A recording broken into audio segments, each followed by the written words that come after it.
Homophobic mother-in-law tries to unalive her own son and his husband to end their relationship. My husband and me, we're a gay couple. We're married for 2 years. When we met, my husband was heavily depressed because of mother-in-law's constant pressure to find a girl, marry and make a family as soon as possible.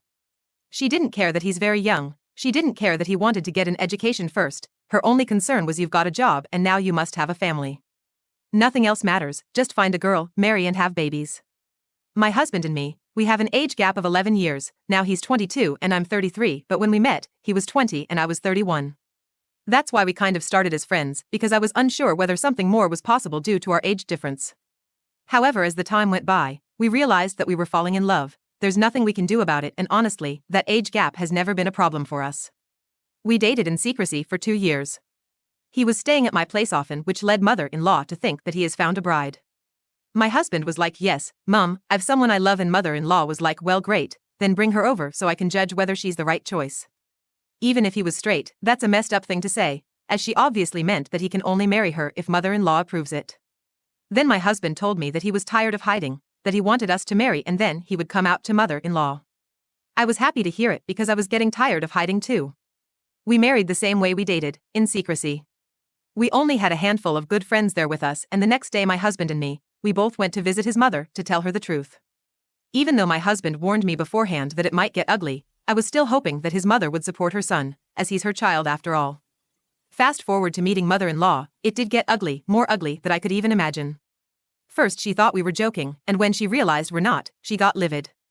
I've heard many homophobic things in my life, but I had never met a person that would be more homophobic than she was. "You have HIV, don't you?" "Oh no, you're not a poop pusher." "There are no such abnormalities in our family, where the heck did you get it from?" "Two men cannot be a couple, that's BS. You need to see a psychiatrist." All these arguments and many more made me feel as if we were still living in the Middle Ages. She slapped my husband several times. When I pushed him behind me to defend him, she slapped me as well. She cursed me and cursed her son, telling him that he's not her son anymore and won't be until he refuses this lewd lifestyle, and yelled at us to get out of her house, which we gladly did. First we thought about going to the police and report mother-in-law for assaulting us, but then we realized that we cannot prove it, no witnesses, no cameras, no nothing. My husband was very upset because I come from a big family. I have 3 brothers and 2 sisters, I have aunts and uncles and a bunch of cousins. He doesn't.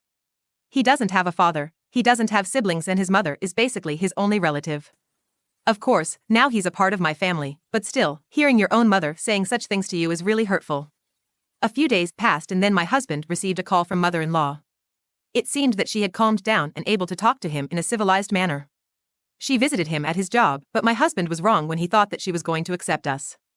Once again, she tried to convince him that that's all a nonsense, that our feelings aren't real and that she has found a good doctor who could cure him from this.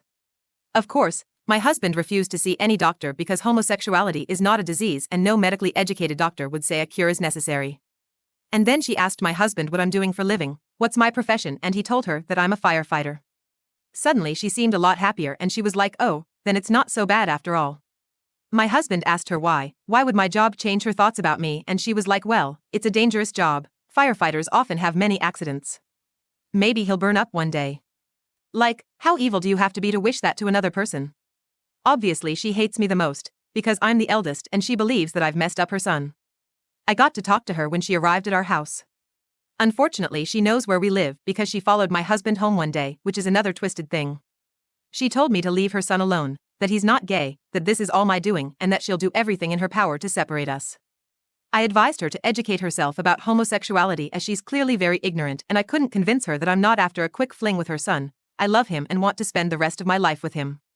I told her that 2 years ago she had led her son to depression with her bugging him about girls and not letting him live his life. She was like, "I was just making sure he doesn't forget that he has some obligations in this life." WTF, since when marriage is an obligation? I also reminded her that she wished me dead. I haven't forgotten it, and she was like, "You deserve more than dead, you PDF file." I honestly don't know how and why that came across, because my husband has never been underage when dating me. Last night she tried to break into our house. I don't know why, but it was obviously her.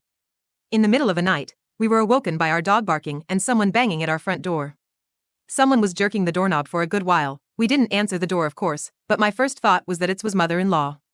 When the morning came and we were leaving for work, the first thing I saw when I opened the door were many notes taped to it. They were all typed on the computer and they all had the same content: horrible things to me.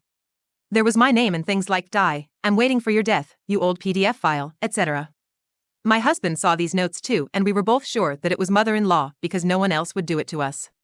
We talked to a police officer who's a friend of ours, and he said that we should save all these notes, but actually, the police cannot do anything because she hasn't actually physically attacked us.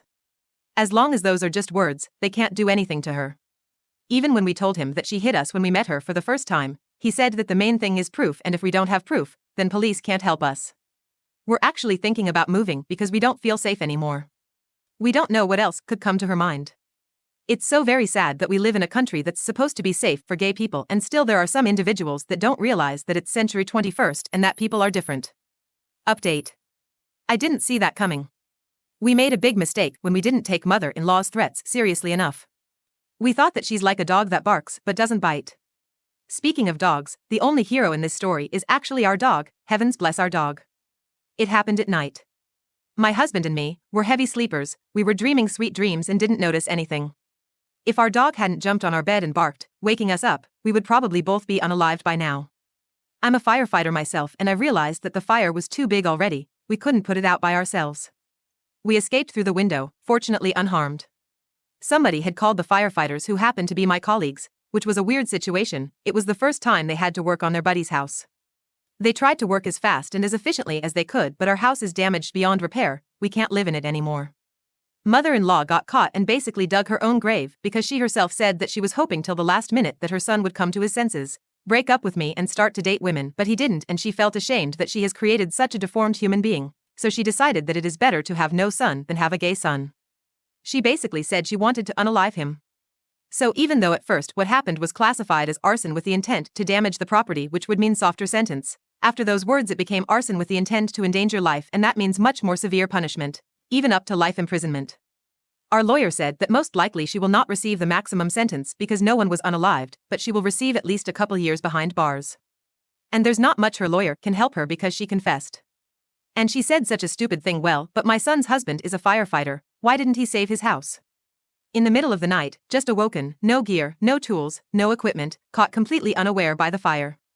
Are you serious, mother-in-law? You think that just because I'm a firefighter means I can put the fire out with my bare hands? Many people think that house fire is like they see in the movies as flames and light, but actually it is a complete darkness. The smoke makes the room so dark within minutes that you can't even see your own hands. House fire is always like a dark night. Now we're living with our friends while we find another place to live.